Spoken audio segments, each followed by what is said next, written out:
Welcome to Blender. Or maybe not. A lot of people bounce off Blender. And yeah, same. I also bounced off of it. So if you bounced off Blender like I bounced off Blender, maybe I can help. I can walk you through the things that made me confused. So this is a tutorial not for absolute beginners at Blender, but for people who didn't even manage to become absolute beginners at Blender. For me, the problem was I would try and do a tutorial and then some tiny thing would be different. And after that, nothing would work. Like everything would just not function properly. Oh, it was miserable. And of course, to any advanced user of Blender, it's pretty obvious what happened. There are a couple of very, very basic issues that you can have that nobody really mentions, like hotkey piping. So I figured I'd mention them. I'm going to take you on a tour through the basic architecture of Blender, a couple of things that are commonly problematic, and how to return back to a place where you can actually work on stuff, no matter what goes wrong. This is the scene view. This should be more or less what you see when you hit New File. There might be an extra panel here or there, but this is basically it. You should already be familiar with the idea of moving the camera around in scene view. That's something I'm not going to teach you here, but you're going to be doing it a lot, so get comfortable with it. That includes things like snapping. So, get comfortable with it. You're going to be using it all the time. You're probably also familiar with the idea that G grabs and R rotates and S scales and how to select things and deselect things.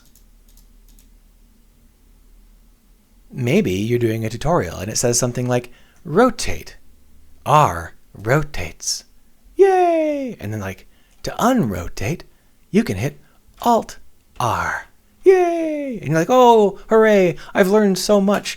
So R rotates and then Alt R. Alt R does not unrotate. I don't know what you're talking about, tutorial. This is all broken. Well, the problem is that we're not in the same mode that we were a second ago. I accidentally hit Tab. Tab switches you between object mode and whatever primary secondary mode. It's usually edit mode. So that's something that can easily go wrong. You can accidentally be in object mode instead of edit mode or vice versa. And things look very similar, but they don't work the same way. Here in object mode, we're really intended to be working with the objects on a scene level. Like, how do we arrange the objects? How do we duplicate them? How do we put them relative to each other? We're setting up our final render by moving things into the places we want them. We can also do things like parent objects here and whatever else we want to do, right? This is a way for us to work with the scene as a whole. Even though it's called object mode, it's really more like a scene mode. On the other hand, edit mode, wait, where did it go? Well, what modes are available depends on what objects you've got selected. There we are. Edit mode allows us to work with the verts inside of an object. And you can see that our tools have changed. And, we can go down through all of the modes and you can see that the tools keep changing. That's all well and good. Don't be concerned if you accidentally go into the wrong mode. Just go back to the mode that you're familiar with, object mode or edit mode. You can hit Tab to do that. There's also an option for draggable pie menus in your preferences, which I recommend, that lets you do this. This is the same menu as this up here, but it is way easier to use. So yeah, whatever you please. One of the most common problems for beginners is just being in the wrong mode. So since we are able to switch through modes, let's talk a little bit about some of the things that are around us on this scene view. To the left, we've got our tools. T for tools. This looks pretty opaque, right? Can't really tell what's going on? Just drag, and now you've got all of their names visible. Pretty easy to work with. There's no reason to try and memorize everything if you don't want to. Obviously, you can mouse over stuff, but if you're just beginning, maybe expand this so you can see what's actually going on. Over here, we've got the N menu. It's called the N menu because nobody knows why it's called the N menu. The N menu gives you detailed information about whatever. for example, here's the tools. We have some buttons up here to help us with the quick stuff that we might want to change about our tools, but both these and more advanced options are here in the Tool tab in the End menu. Plus, the mouse can actually have some really nice pop-up information if you want to know what's going on. Now, this leads us to one of the more common problems that you're going to have if you're following a tutorial, and that is hotkey piping. N summons and hides the End menu. Everything is fine. I'm happy. Look at that. N, and it stopped working. Oh, now it works again? Oh, and now it stopped working. What's going on?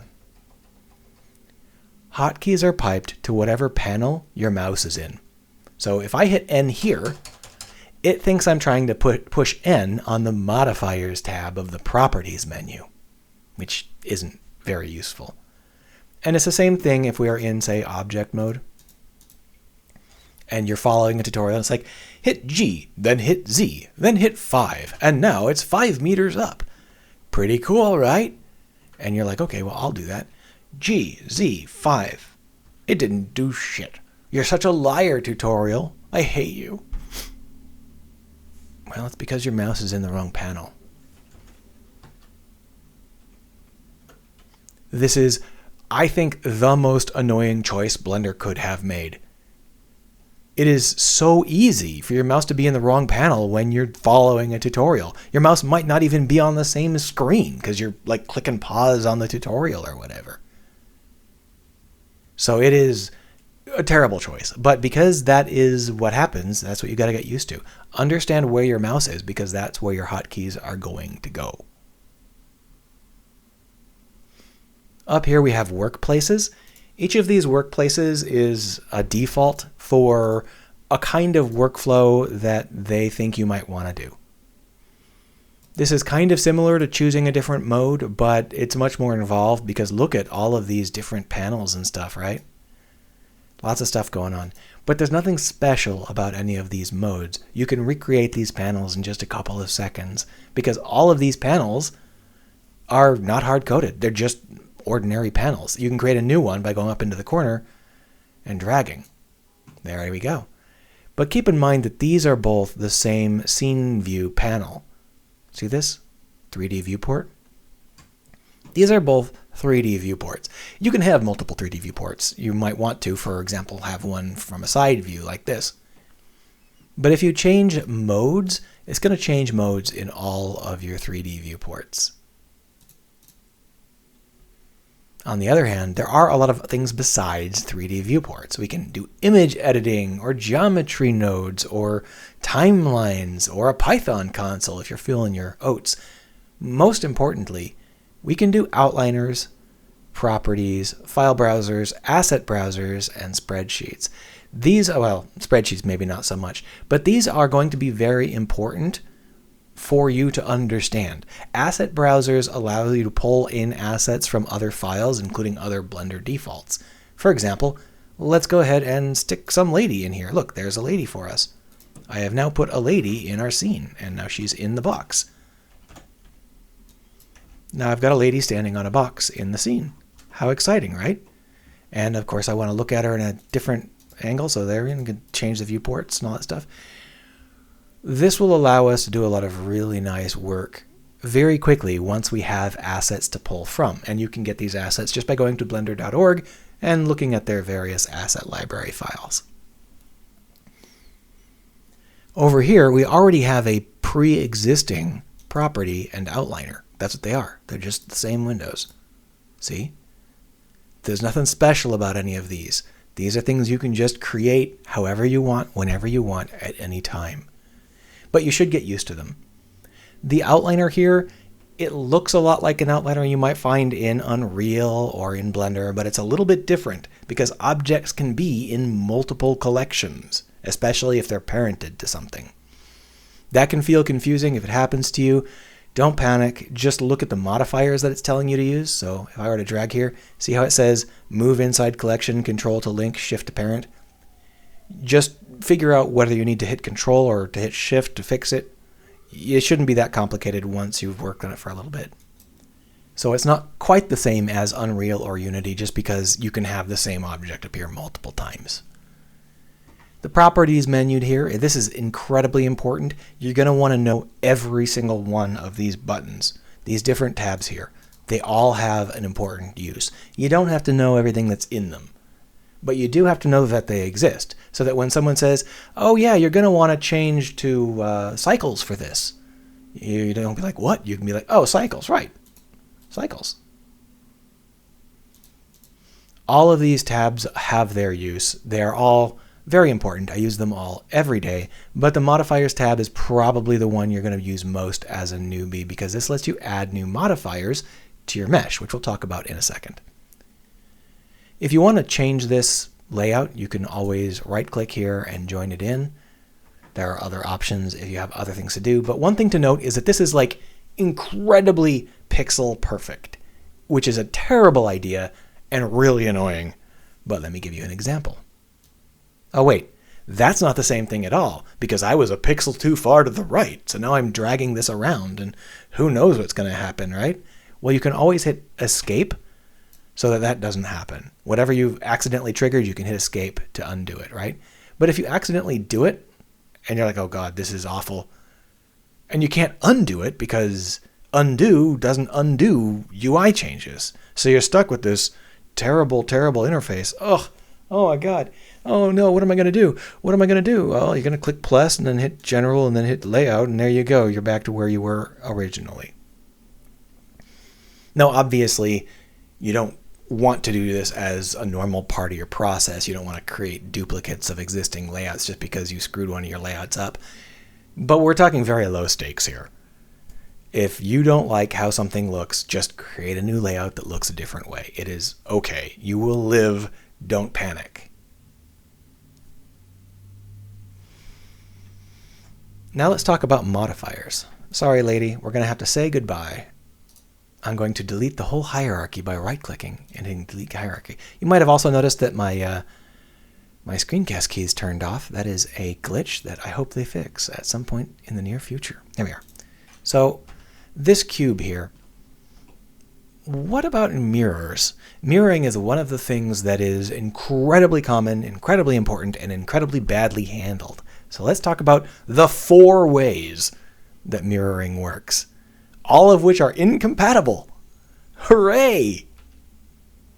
I want to make a sword or something, right? So I go into edit mode here and I'm starting to move stuff around. I want to mirror it. I want to have a mirrored operation. I want this to be a sword. Well, look at that. There is this enable mesh symmetry. Yeah, that'll work. Look at that. It's mirrored. It's perfect. I can create my sword this way, whatever I'm trying to do, right? It's going to be beautiful. You can tell already.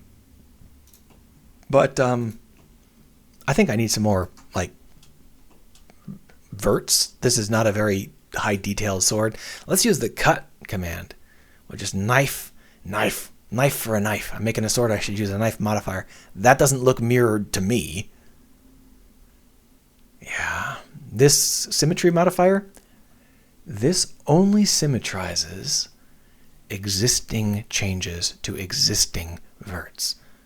It doesn't add new verts symmetrically, which is bullshit, but that's the way it is. So this is only useful if you're not changing the topology, if you're not adding or deleting verts. If you're adding or deleting verts, you need something a little stronger.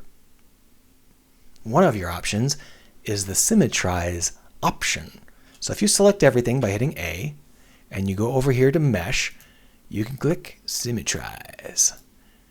Symmetrize will add a cut down the middle if none exists, and it will also symmetrize whichever direction you'd like. In this case, it went from minus x to plus x. We really wanted plus x to minus x. So there we go. We've now symmetrized. And of course, in the process, we did gain a new loop cut down the middle. Symmetrize will always have a loop cut down the middle, no matter what else you do. So keep that in mind. If you're a little confused as to why there is a loop cut down the middle, it's because symmetrize is working overtime. But symmetrize is an option that is applied when you use it. So it doesn't keep working now that we're done with that. If we were to do more cuts or loops or whatever, like if we were to do a loop cut here, you can see it didn't get mirrored. We would have to symmetrize again. So in general, Symmetrize is used for recovering if you've been editing wrong for a while. It's a very low stakes thing, right? If you accidentally edit the right half of your sword and you want to symmetrize it, you just hit Symmetrize and you're back on track. But what if we wanted to edit fully mirrored all the time forever without any worries about whether or not verts need to be added or deleted or whatever? How do we do that? That's where our friend the modifier comes into play, because we can add a mirror modifier. There it is. This mirror modifier, all of these modifiers, happen after the mesh. They don't change the fundamental mesh. They don't move verts around or whatever. They work after the mesh unless you manually apply them. So that means that this will work against whatever we have arranged here, but it won't change whatever we have arranged here. So what we're going to do is we are going to hit Alt-Z so that we can see all of the verts through the mesh. And then we can hit B to enter box select. And we can just grab all of them, and then we can X and delete them, and that will have deleted all of the verts to one side of our axis.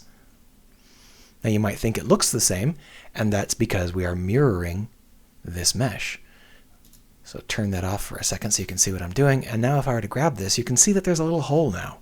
There's a hole in our mesh, and that's because the mirror modifier is just mirroring whatever our mesh is, and our mesh currently has wandered away from the x-axis, and is, when we mirror it, we're going to mirror it as it wandered away. This can be fixed by turning on clipping. That will lock anything that's on the axis to the axis. So yeah, and if we have this turned on, this can also interfere with our axis symmetry, because even if it's all to one side of the axis, if we have this turned on and we're editing something that's on the axis, it will find that there is a matching point. There is a mesh symmetrical point.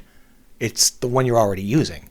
So if you were to turn this on, delete this, and you were to try and move this, I can't move it on the x-axis because it is finding that the perfect symmetrical point is this point. So if I were to move it on the x-axis, it moves it precisely the same amount in the other direction on the x-axis. You can see why mirroring is something that I think needs a little bit of tweaking. The fourth mirroring mode is in sculpt mode only, and it is topological mirroring. We're not going to go into that. Actually, it might be available in this mode. I haven't checked. I only ever use it in sculpt mode. And it's basically the same as this, but it uses a different way of determining which points are across the x-axis. All of these different kinds of mirroring mean that you're going to have an annoying time if you're trying to create a perfectly mirrored item unless you settle on one and use it. And my recommendation is the mirror modifier. This is by far the most robust way to do it, and once you set it up, it should be pretty easy for you to get used to it.